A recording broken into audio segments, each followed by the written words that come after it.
My dad's girlfriend showed up at my door with 2 kids I'd never met, begging me to take them in because she was dying. I'm 24, barely keeping my own life together, and now this?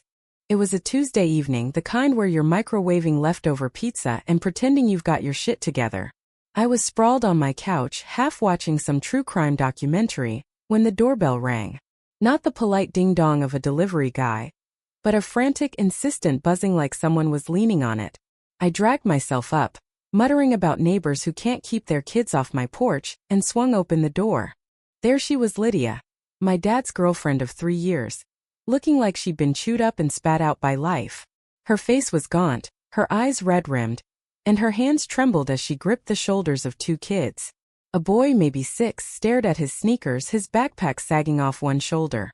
A girl, a little older, clutched a ratty stuffed bunny, her eyes darting between me and the ground. I didn't know their names. Hell, I didn't even know Lydia had kids. "Jake," Lydia said, her voice cracking like thin ice. "I need your help. Please." I blinked, my brain short-circuiting. "Lydia? What the where's Dad?" She shook her head, tears spilling. "He's gone. Left me 6 months ago. I didn't know where else to go." I stepped back, gripping the doorframe like it could anchor me. My dad, the guy who'd always been more ghost than father, had pulled another vanishing act. Typical. But this was a new level of chaos even for him. "Why are you here?" I asked, my voice sharper than I meant. The kids flinched and I felt like an asshole. Lydia swallowed hard, her hands tightening on the kids. "I'm sick, Jake. Cancer. Stage 4. I've got months, maybe less. I can't let them go into foster care. They deserve better." The words hit like a punch to the gut. I stared at her, then at the kids who looked like they were holding their breath, waiting for the world to collapse. "And you thought I'd take them? I'm not their dad. I'm not even family. You're the only one I could find," she whispered. "Your dad, he's not coming back." I checked. I wanted to slam the door, to pretend this wasn't happening. I'm a graphic designer, scraping by on freelance gigs, living in a 1-bedroom rental that smells like burnt coffee and regret. I can't raise kids. I can't even keep a houseplant alive. But Lydia's eyes held me hostage, desperate, pleading, like I was her last hope. And those kids, they weren't asking for this either. "Come inside," I said finally, my voice barely above a grunt. "Just let's figure this out." The kids shuffled in, their sneakers squeaking on my hardwood floor.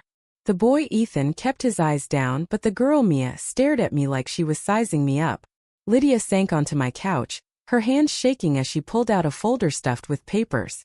Medical records, legal forms, a letter from a social worker. It was real. Too real. Over the next hour, Lydia laid it all bare. She'd been diagnosed a year ago but kept it quiet, hoping chemo would buy her time. It didn't. My dad, the charming deadbeat, had bailed when things got tough, leaving her with nothing but hospital bills and 2 kids who didn't understand why their mom was fading away. She tracked me down through an old Christmas card I'd sent Dad, back when I still thought he might care. "I know this is a lot," she said, her voice breaking, "but they're good kids. Ethan loves dinosaurs. Mia wants to be an astronaut. They just need someone to give them a chance." I looked at Ethan, who was tracing patterns on my coffee table with his finger, and Mia, who was whispering to her bunny like it could answer back. My chest tightened. I wasn't ready for this. I didn't want this.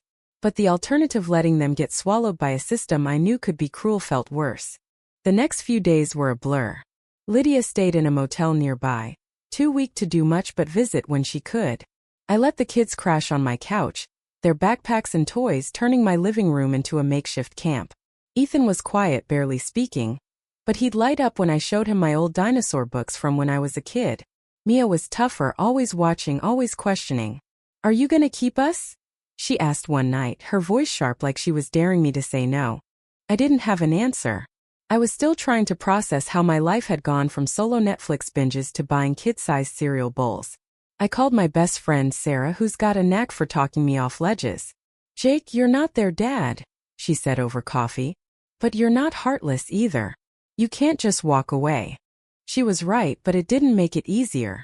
I started researching adoption, foster care, anything that could give me a clue what to do. The legal stuff was a nightmare: paperwork, home visits, background checks. And the emotional weight. Crushing. Every time I looked at Ethan's shy smile or Mia's guarded stare, I felt like I was drowning in responsibility I hadn't signed up for. Lydia's health was slipping fast. One night she showed up looking like a ghost, her skin gray, her breathing shallow. She handed me a USB drive. "Photos," she said. "For them. So they remember me." I nodded, unable to speak, and watched her hug Ethan and Mia so tight I thought she'd break. "I'm sorry, Jake," she whispered before leaving. "I didn't want to burden you." "You didn't," I lied, because what else could I say? The turning point came a week later. I'd taken the kids to a park, mostly to get them out of my cramped apartment. Ethan ran to the swings, laughing for the first time since he'd arrived. Mia sat on a bench, sketching the stars in a notebook I'd bought her. I watched them and something shifted. They weren't just Lydia's kids anymore. They were kids scared, hopeful, and stuck in a mess they didn't create. I started thinking about my dad, how he'd always chosen the easy way out. He left me, left my mom, left Lydia, left these kids. I didn't want to be him, but I also didn't know if I could be what they needed. The legal process was brutal. Social workers grilled me like I was a criminal, asking about my income, my mental health, my support system. I wanted to scream that I was just a guy trying to do the right thing, but I kept my cool. For them. Lydia helped as much as she could, signing papers, writing letters to the court about why she trusted me. One night, Mia crawled onto the couch next to me. "Mom says you're going to be our new family," she said, her voice small but steady. "Is that true?" I looked at her, then at Ethan, who was asleep with a dinosaur book open on his chest. My heart was pounding. "I'm trying, kid," I said. "I'm really trying." Lydia passed away 3 months later. The kids were with me when we got the call. Ethan cried quietly, hiding his face in his pillow. Mia didn't cry, she just held her bunny tighter and asked if we could still visit her mom's favorite park. I said yes, and we did, scattering wildflower seeds because Lydia had once said they reminded her of hope. The adoption papers came through a month after that. It wasn't easy, and it sure as hell wasn't cheap.